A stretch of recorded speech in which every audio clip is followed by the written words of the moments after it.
आज स्वामींनी एक विलक्षण आणि दिव्य सेवा करून घेतली।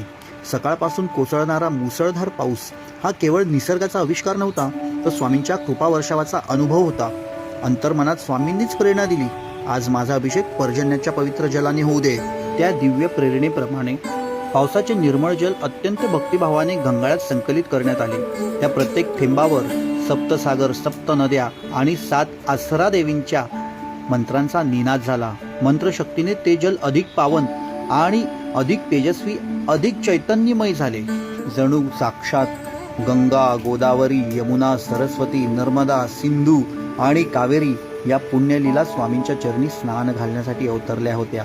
त्या जलातील प्रत्येक थेंब स्वामींच्या दिव्य श्री विग्रहाला स्पर्श करतात स्वतःचे अस्तित्व धन्य झाल्याचा आनंद अनुभवत होता।